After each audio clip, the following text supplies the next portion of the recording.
Ladies and gentlemen, welcome to Season 5, Episode 4 of Digital Grocer. I'm your host, Sylvain Perrier, President and CEO of Mercatus Technologies, and joining me is my co-host, Mark Fairhurst. Mark, welcome. Thank you, sir. Pleasure to be back as always. It's good to see you again. Yeah, it's great to see you. In the last few episodes, we were on the road touring, and across the country, we drove something like 4,200 kilometers which is 2,500 miles, roughly. It was a long trip. Okay. In any case, one of the reasons Mark and I spend an enormous amount of time traveling is just not about visiting our existing retailer base and our prospective clients. It's fundamentally to understand what's happening in America inside brick and mortar space around grocery retail. How's that translating back down into the omnichannel experience? And one thing that we're paying specific attention to is staffing levels, out of stock conditions. We're looking at product availability. How are retailers evolving the whole aspect of fulfillment, whether it's delivery, curbside, click and collect, and so on, and to really kind of squeeze the costs out of the supply process and getting groceries into the hands of retailers. And I think most of our listeners are paying attention to the myriad amount of research that we're doing with the folks over at Brick Beats Click and the data that we're publishing. And one of the things that we did at the top end of the pandemic, now if we can still call it a pandemic, I think at this point, I'm not sure if the CDC has said is COVID endemic, and I don't think we know just yet. Yeah, I think it's safe to say endemic. Well, there you go. So Mark has trumped Fauci, Dr. Fauci, and it is clearly now we are in an endemic situation. I will let the WHO know about this. In any case, what we did is at one point we wanted to understand specifically on the West Coast, because the West Coast in North America has always been, to a certain extent, a beacon of wanting to understand what is happening in the space around digital commerce, e-commerce around grocery. Historically, we used to look to the East Coast because it would be the first to be influence coming in from Europe. I think that has changed in the last 10 years, and it's shifted out into approximately around Silicon Valley and kind of stretched up and down the coast.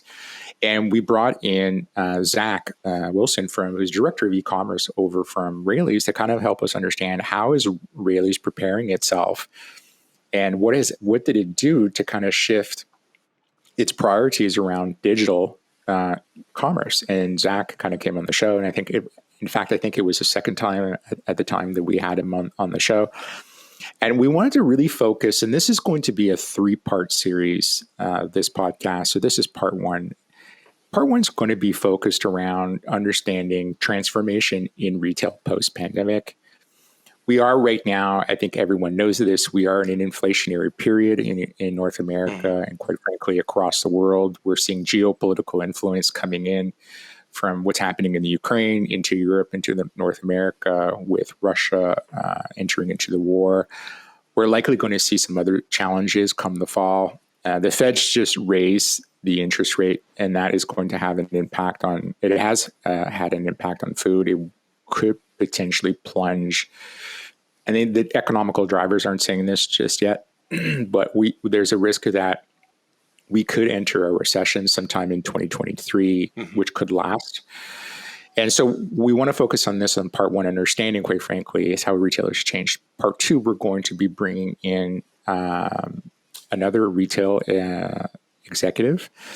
And part 3 is going to be kind of really cool. We are going to be working with a surprise guest that will come in to kind of do the lay of the land of what we can expect in the next little while, which I think will be really informational for our listeners out there in terms of preparing and potentially, I wouldn't say weather the storm, but it can kind of take a different approach to this in terms of just listening what the media is saying, right? Other sources of information. So joining us today to kind of answer our questions is Zac. And Zac, we want to say thank you so much for joining us again on Digital Grocer. No, thanks, Sylvain, for that nice introduction and recap. And it's a pleasure to be back on with you and Mark today.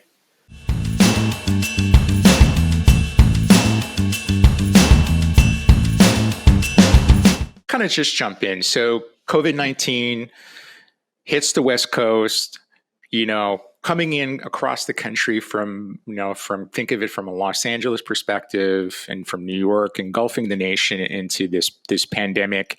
And now we think to a certain extent, we're in a bit of a period of reprieve. I wouldn't say it's necessarily subsided, but I think we're seeing some definite changes. Have you at Raley's and in your conversations with other retailers that might be in your trade group or other retailers that you're interacting with, have you seen a shift on how consumers are fundamentally interacting with e-commerce platforms? Yeah, it's been very interesting to watch how the consumer's interaction with e-commerce platforms have changed since some of the restrictions and some of the COVID-19 has subsided. When you look at the overall volume that happened, you had that big explosion of demand for e-commerce when everything was being shut down, especially here on the West Coast. And then as restrictions have lifted, you've seen that demand start to go down. But I believe, based on our volume and based on what I hear talking to other retailers, is that where we've landed is higher than where we anticipated being coming out of this. Most expected us to be back at a volume that was around pre-COVID levels, but I think most retailers, including us, have seen a significant increase from that.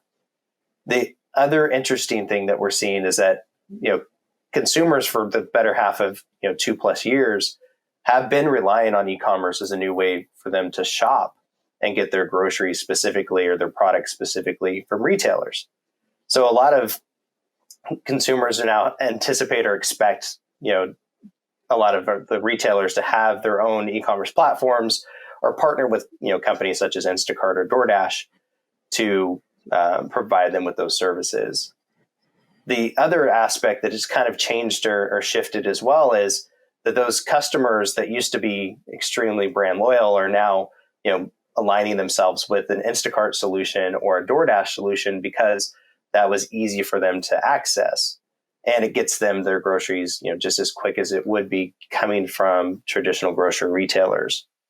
The odd thing, though, is you saw this big boom of this ultra fast or ultra convenient delivery service platforms pop up over the last couple of years. And those are starting to subside as well. So you're really being left with, your traditional grocery banners and then the big players of Instacart and DoorDash. So I know it kind of rambled through there a little bit, but the consumer's behavior is changed to expect e-commerce to be an option that's available. And that just has now put more and more pressure on each of the retailers as well to deliver an experience that meets those consumers' demands. Yeah, that's extremely well said. And there's one thing that you said that really resonates. Rapid delivery. And, we publish a blog post and I know I'm going to botch the title here. So Mark, I'm going to apologize to you and your team in advance. Is 15-minute delivery as seen as 15 minutes. I don't know if I got that right. That was good. I did. Okay. Close enough. Okay, awesome. That's great. But what's really odd is we had actually our country's largest retailer, Loblaws, announced in the trades that they are doing rapid delivery in 30 minutes. And this is where this is flabbergasting to us because 50% of Canada's population lives in the Toronto market. So I can't understand how 30-minute rapid delivery will actually make sense in this market, considering I think 65% of the people in this area of the country, or actually I'm exaggerating that number, I think it's around 40, are actually new Canadians, where rapid delivery is not a given from where they're coming from their home country. And so I can't understand how this is going to make sense in our country. And Zac, you're seeing this from a perspective of an individual that lives in California, which is just amazing if you try to extrapolate that to what's happening here in Canada.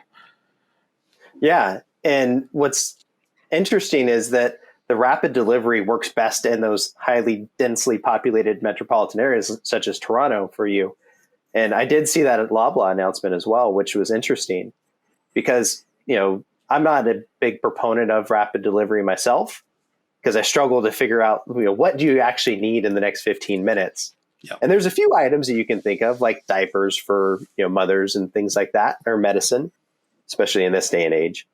But being able to execute is, I think, the biggest struggle with that.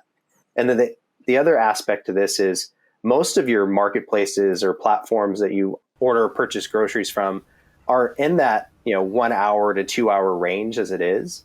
So adding that extra convenience factor to it, although it sounds great and as an idea, the actual execution process is probably a few years out from being fully mature. So you're going to see, in my opinion, more and more of these companies that have popped up over the last couple of years for this ultra fast start to go away or be absorbed. And you'll see like DoorDash with the Loblaw's announcement be one of the key players moving forward with this. Yeah, I would agree. And so you're at the forefront of this. You're living this on a day-to-day basis. Mercatus, we're there to help our retailers in terms of execution around platforms. And we're starting to see the effects of inflation to a certain extent. And what's interesting, what was reported out of the U.S. Bureau of Statistics is retail sales moderately declined, but actually food sales, I believe, up 1%, Mark, for the last month. In May, they were up, yeah. But they were up 1.8%. Yeah. 1.8%, which is interesting. Now, Zac, are you seeing the impact of inflation on the makeup of baskets? We are. And it's interesting. We haven't seen anything like this. At least I haven't seen anything like this in my time in the grocery industry.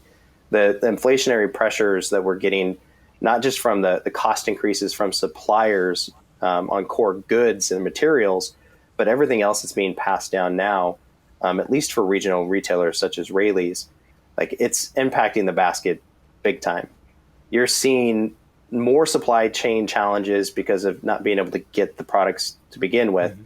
But now the products you are able to get, the prices have been increased on them. And as a high-end retailer, that pressure on price for those products is changing the way that customers are shopping.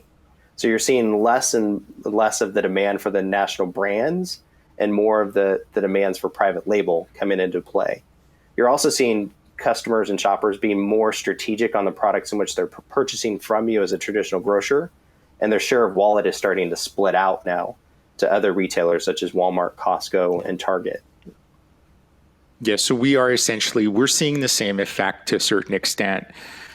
I would say what we lived through in 08, 09 with the economical issue, with the housing crisis, where we literally saw, and for lack of a better example, someone that, if I use an East Coast example, if you shopped at Harris Teeter, you went into a bottom dollar foods. If you couldn't do that, maybe you went to Walmart. If you couldn't do Walmart, because most people don't know this, 30% of Walmart customers in the United States can't qualify for a bank account. And then so those people trade down into food banks, unfortunately. So you're seeing the exact same thing right now in your market where people are trading out, trading down, and being more strategic of what they're putting in their basket. We are. We're starting to see that slight shift happen, but it's early indications on what's going to happen over the next couple months. And going back to the increase in grocery sales, inflation is really driving that because you're seeing a reduction in units as well. So you're getting smaller baskets coming through the traditional grocers, and that's on par with what we're seeing at Raley's, but also across some of our other market competitors as well.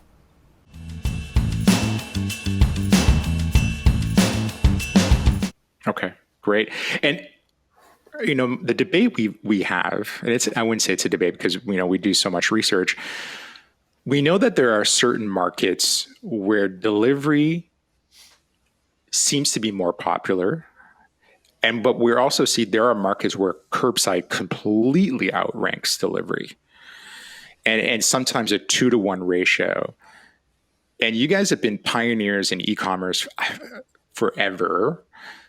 What are you seeing in your data? Is it a fight between both, or there's a clear, distinct winner? Yeah, oddly enough, as the numbers started to come down with COVID and along with the sales and demand, we probably saw a deeper decline in delivery demand earlier than most of the market did. But over the last couple months, we've seen an increase where most have seen that start to continue to go down. And where we're located, we have the mix of, a metropolitan city with San Francisco, Sacramento, but we also have the rural areas and communities in which we operate in. And we've seen the demand in the rural areas increase for delivery, along with the increase inside the metropolitan areas as well, which is unique. We've also seen an increase, though, of the utilization of marketplaces such as Instacart and DoorDash. So that's going to skew that delivery number as well, with those customers using those. Our internal platforms, though, we've seen that increase happen in pickup, to your point, Sylvain. But our delivery volume, once again, has started to maintain a constant flat line, if not slight growth that's happening.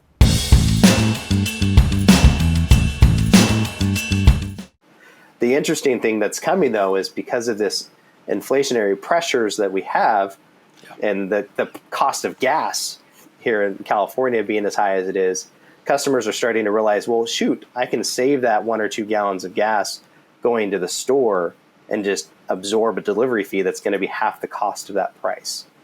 So that's something that's going to be interesting to watch, at least over the next couple months. Yeah, that's an interesting dynamic. We hadn't considered that. Yeah, there was a comment made on a financial blog post the other day, and I wouldn't say I'm super educated in minimum wage amounts in California, because I think it really depends on the industry that you're in. Yeah. What's the average price for a gallon of gas, out of curiosity? I believe it's over $6 right now for sure. And at least in my area, Sacramento region, we're about $6.30 for regular gas right now. Yeah, that's at least $1.30, $1.50 more than what we see in some of the states on the East Coast. That's just incredible. And if you're, a wage-based, an hourly-based employee, and quite frankly, if you're a gig worker, it really hits the pocketbook. So it'll be interesting to see what we see for the results on this item.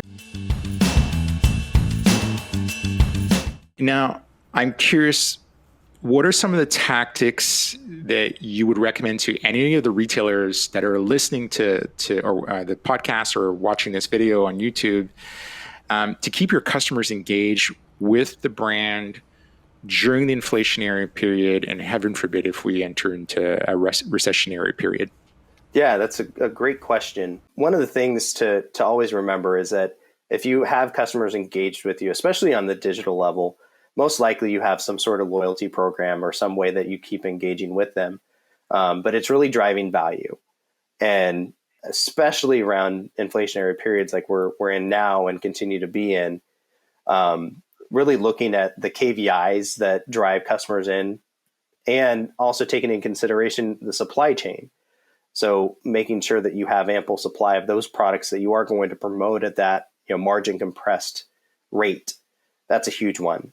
The other piece is really engaging the customers on the platforms and the ways in which they've shopped with you over the last 2 years, and to continue to involve them in any sort of marketing tactics or retention tactics that you can, but it's got to be meaningful. If a customer is just getting an email from you saying, hey, it's Monday, come shop with us, that's not going to impact their shopping trip, of course. Now, the other piece to really pay attention to is your private label brands as well. For those retailers such as Raley's, we have a pretty strong private label presence, and we've elevated that over the last couple of years. And that, I think, has helped drive value in the mind of customers, especially with our loyalty program and what we call our Raley's Dailies. And I know other retailers have similar programs that they're pushing more than they ever have before. But ultimately, what it comes down to is just reminding the customer that you're trying to give them the best value that they can, and that they don't necessarily need to go to a Walmart or a Target or big box store to get that value, but you can still be their customer for them. As a local retailer, you can potentially save that gas money that you would have to spend to go to the bigger box retailer. Love it. Now, you said something again, which I'm not surprised. To the listeners out there, so if you pay attention to the trades, you likely have seen that Sobeys, that's part of the Empire Group, has decided to ditch the Air Miles program. And there's various reasons for that, but they've decided to buy into the Scene Plus program, the loyalty program that is originally founded by Scotiabank, one of Canada's out of the 5 largest banks. It's one of them. And also founded by Cineplex Odeon. The owners of Cineplex also own what's the mark? I'm just drawing a blank here. Jerry's company, they own also a large US-based retailer, discount retailer. As Mark thinks about that, I'll just continue rambling here. I know it's Onyx Corp. Onyx Corp. So you guys just Google it, you'll see who they own. But in any case, so Sobeys has bought into this program. And the one thing we wanted to write a blog post on is this notion of what we call the loyalty equation, right? Because loyalty programs are fundamentally about how do you not just retain, but how do you convince a consumer to buy more? And so Zac, by saying what he said, triggered, this is the perfect opportunity for a retailer who needs to kind of learn the tricks of the trade of a loyalty program. Really pay attention to how Sobeys is going to roll this out across the country and how they're going to communicate back out to their customers to really drive value for the customer, right? Because in our country, Loblaws penetration rate of their Optimum program is about 60%. Their PC Plus program is about 60% of the population is using out of 37 million. And Scene is below 2% of the population. So it will be very interesting to see how a true high-low retailer drives the loyalty equation and makes a customer feel like they are getting value for the dollars that they spend. And I think it's going to be real-time learning, the best you can get, better than going to take a loyalty program at your local university. Zac, I want to say thank you so much. It's been a pleasure having you on the show. As always, you always have the best insightful responses to our questions. And the best of all is you're actually helping us educate our listeners. So thank you. No, thank you once again, Sylvain and Mark. Always a pleasure to be here. Thanks, Zac. Awesome. Folks, stay tuned. Part 2 of this podcast will be out, I would suspect, in a couple of weeks. We're going to be talking to John Luco. John is the retired president and COO of Giant Eagle. He'll be sharing his insights of how do retailers react to inflation? What do they do to prepare? What are they mindful of? And how do they start to prepare themselves in the case of a recession? And I'm sure John will have tons of war stories of what happened in 08 and 09 and how he and his team got ready to kind of weather the storm. We'll talk to you then, folks. Take care. Thanks for watching and listening to our show. We've got more great episodes on digitalgrocer.com. And we'd love to connect with you on social media at Digital Grocer on Facebook, Instagram, and LinkedIn, and at digital_grocer on Twitter. Like, subscribe, and click that bell icon so you never miss another Digital Grocer podcast.